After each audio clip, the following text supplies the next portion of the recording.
In this video, you will learn how to turn on voice to text on iPhone on iOS 18. Now, to turn on voice to text on iPhone, either iOS 18 or Halo version, go to your iPhone settings.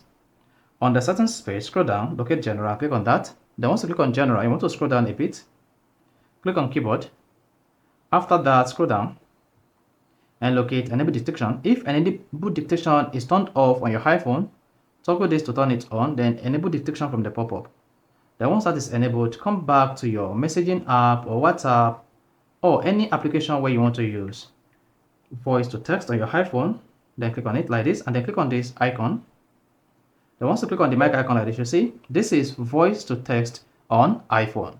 So your iPhone is going to automatically type whatever you say using the dictation function on your iPhone. So that's all you just need to do to enable or turn on voice to text on iPhone on iOS 18. So found this video fun informative, please don't forget to like and subscribe.